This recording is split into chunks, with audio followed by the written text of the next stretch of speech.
بسم اللہ الرحمن الرحیم۔ آج ہم بات کرنے جا رہے ہیں کہ ریاست اور حکومت میں کیا فرق ہے۔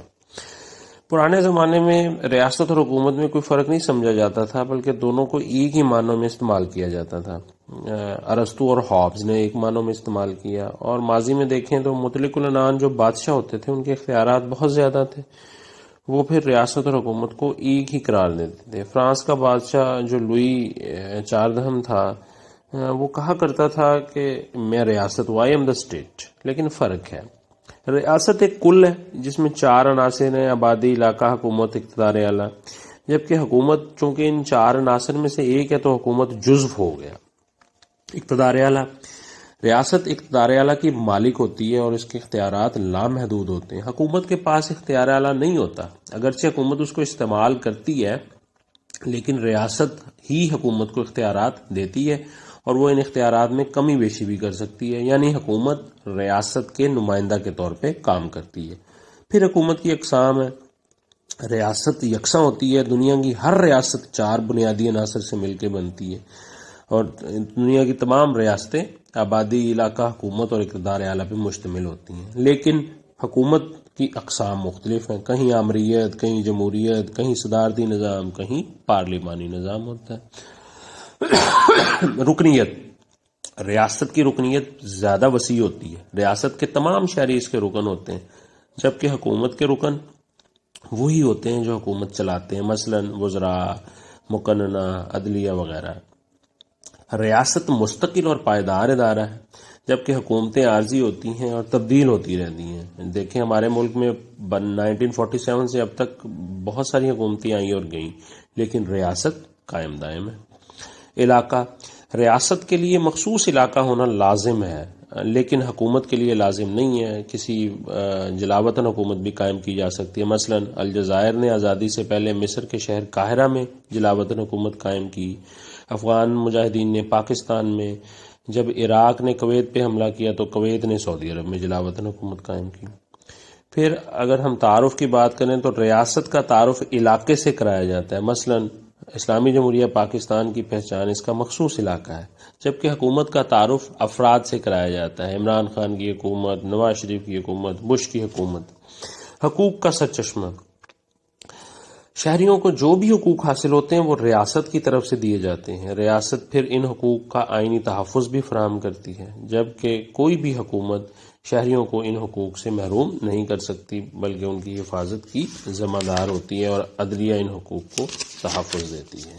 تنقید اور مخالفت، اگر ہم دیکھیں تو جمہوریت میں شہریوں کو حکومت پہ تنقید کرنے، اسے آئینی ذرائع سے تبدیل کرنے کا پورا حق حاصل ہوتا ہے، لیکن ریاست پہ تنقید کو غداری سمجھا جاتا ہے اور آئین کے تحت اس کی سزا ہوتی ہے۔ غیر طبعی وجود، ریاست تصوراتی وجود رکھتی ہے، کوئی طبعی وجود نہیں ہوتا، ہم اسے محسوس کر سکتے ہیں، دیکھ نہیں سکتے، جبکہ حکومت طبعی وجود رکھتی ہے، مثلا انتظامیہ، مقننہ، عدلیہ سامنے کام کرتی ہوئی نظر آتی ہے۔ پھر ہم دیکھتے ہیں کہ ریاست اور معاشرے میں کیا فرق ہے۔ ریاست کے پاس اقتدار اعلیٰ ہوتا ہے اور وہ اپنے احکامات منوا بھی سکتی ہے، خلاف ورزی کرنے والوں کو سزا بھی دیتی ہے۔ معاشرے کے پاس اقتدار اعلیٰ نہیں ہوتا، معاشرے کے رسم و رواج، قواعد کی کوئی خلاف ورزی کرے تو اس کا بائیکاٹ کر سکتے ہیں، اخلاقی دباؤ ڈال سکتے ہیں۔ مخصوص علاقہ، ریاست کی ظاہر ہے مخصوص علاقہ، مقررہ حدود اور علاقائی حد بندیاں ہوتی ہیں، لیکن معاشرے میں کوئی علاقائی حد بندی نہیں ہوتی۔ ایک ریاست میں ایک سے زیادہ معاشرے بھی ہو سکتے ہیں، اور بعض اوقات ایک معاشرہ کئی ریاستوں میں بھی ہو سکتا ہے، مثلا اسلامی معاشرہ کئی ریاستوں میں مشتمل ہے، عالمگیر حیثیت ہے، بہت سی ریاستوں میں کو ملا کے ہم کہہ سکتے ہیں ایک اسلامی معاشرہ ہے۔ حکومت، ریاست کا تو اہم عنصر ہے حکومت، ایک منظم حکومت کے بغیر جو ہے وہ ریاست نہیں ہوتی، لیکن معاشرے کی حکومت نہیں ہوتی، معاشرہ صرف اپنے رسم و رواج اور اخلاق کی بنیاد پہ اپنا وجود رکھتا ہے۔ رکنیت، ریاست کی رکنیت لازم ہے، ہر فرد کسی نہ کسی ریاست کا رکن ہوتا ہے، جبکہ معاشرے کی رکنیت رضا کرانہ ہوتی ہے، لوگ اپنی مرضی سے اختیار کرتے ہیں، معاشرہ رضا کرانہ تنظیم ہے۔ مقاصد کی وسعت کے اعتبار سے دیکھیں تو ریاست کے مقاصد زیادہ وسیع ہوتے ہیں، اور اس کا ریاست کا تعلق جو ہے وہ سیاسی پہلو سے ہوتا ہے، معاشرے کے مقاصد زیادہ ہوتے ہیں، اور ریاست کا تعلق صرف سیاسی پہلو سے ہوتا ہے، لیکن معاشرہ آپ کا سیاسی، معاشی، معاشرتی، ثقافتی سارے پہلوؤں کو کور کرتا ہے۔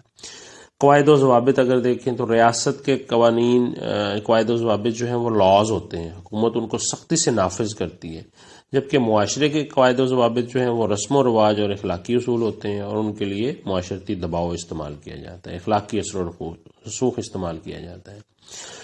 اگر سرگرمیاں دیکھیں تو معاشرے کی سرگرمیاں زیادہ وسیع ہوتی ہیں، لہٰذا افراد پر ریاست کی نسبت معاشرہ زیادہ گہرے اثرات ڈالتا ہے، اور افراد کی عادات کو بنانے، بگاڑنے، سیرت اور کردار میں معاشرے کا بنیادی رول ہوتا ہے۔ ریاست بعد میں بنی، معاشرہ پہلے بنا، یعنی معاشرہ قدیم ہو گیا، ریاست کے بننے سے پہلے بھی معاشرہ موجود تھا اور انسانی زندگی کے سارے پہلو اس میں انجام دیے جاتے تھے۔ جب افراد کا سیاسی شعور ترقی کر گیا تو پھر انہوں نے منظم ہو کر ریاست بنائی، تو ہم کہہ سکتے ہیں کہ معاشرے نے ریاست کو جنم دیا۔ سزا کا تصور، ریاست قانون شکن افراد کو سزا دیتی ہے، جیل بھیج سکتی ہے، لیکن معاشرہ جو ہے صرف سوشل بائیکاٹ کرتا ہے۔ سزا کا تصور معاشرے میں علیحدہ ہے۔ برتر حیثیت، معاشرہ کمتر ہے، ریاست برتر ہے۔ معاشرے کے تمام ادارے ریاست کے ماتحت ہوتے ہیں، اور ایسے رسوم و رواج پہ عمل کرنا جو ریاستی قوانین سے متصادم ہوں تو ان پہ بڑا مشکل ہوتا ہے، لیکن ریاست بھی یہ خیال کرتی ہے کہ وہ ایسے قوانین نہ بنائے جو معاشرتی اقدار اور رسم و رواج سے الٹ ہوں۔ پھر ہم دیکھتے ہیں کہ ریاست میں اور اختیاری انجمنیں جو ایسوسیشن ہوتی ہیں ان میں کیا فرق ہوتا ہے۔ ملک میں مختلف ایسوسیشنز ہوتی ہیں، سیاسی بنیاد پہ، پیشوں کی بنیاد پہ، ڈاکٹروں کی، انجینئروں کی، مذہبی بنیاد پہ اسلامی انجمنیں، ثقافت کلچر کی انجمنیں۔ تو ہم دیکھتے ہیں کہ ان میں کیا فرق ہے۔ ریاست کی رکنیت لازمی ہوتی ہے، ہر فرد کسی نہ کسی ریاست کا رکن ہوتا ہے، لیکن ایسوسیشن یا انجمن کی رکنیت اختیاری ہے، جب چاہے کوئی فرد ادارے کا رکن بن جاتا ہے، جب چاہے اسے چھوڑ بھی سکتا ہے۔ اگر اقتدار اعلیٰ کے حوالے سے دیکھیں تو ریاست کو اقتدار اعلیٰ حاصل ہوتا ہے جو سارے افراد اور اداروں پہ برتر ہے، اور ریاست اسی لیے برتر ہے، لیکن انجمنوں کو اقتدار اعلیٰ حاصل نہیں ہوتا، وہ ریاستوں کی ماتحت ہوتی ہیں۔ حکومت ریاست کا ایک اہم اور لازمی عنصر ہے، اور اسی کے ذریعے ریاست کا کاروبار اور انتظام چلتا ہے، لیکن انجمنوں کے پاس کوئی حکومت نہیں ہوتی۔ ریاست ایک مستقل ادارہ ہے جو اس وقت تک ختم نہیں ہو سکتا جب تک اس کا اقتدار اعلیٰ قائم ہو، یعنی کوئی دوسری ریاست اس پہ قبضہ نہ کر لے یا وہ خود کسی دوسری ریاست کے ساتھ الحاق نہ کر لے۔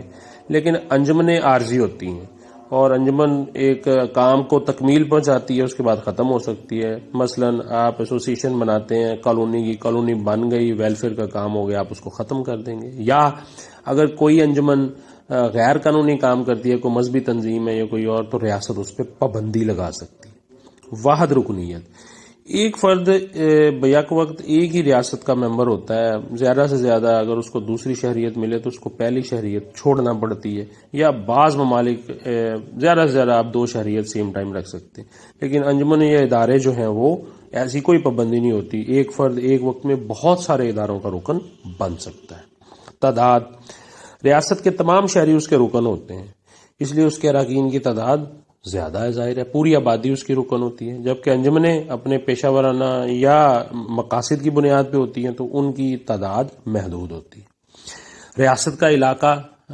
مخصوص ہوتا ہے، اس کے اندر وہ اپنی سرگرمیاں سر انجام دیتی ہے، جبکہ انجمنیں علاقے پہ ڈیپینڈ نہیں کرتی۔ بعض اوقات انجمنیں بین الاقوامی بھی ہوتی ہیں، مثلا ریڈ کراس سوسائٹی ہے، بوائے اسکاؤٹس ہیں، ماحول کی تنظیمیں ہیں، تو یہ بین الاقوامی تنظیم میں۔ مقاصد کی وسعت، ریاست کے مقاصد بہت زیادہ وسیع ہوتے ہیں اور روز بروز ان میں اضافہ ہوتا ہے، لیکن انجمن کی بنیاد ہی مخصوص مقاصد پہ ہوتی ہے۔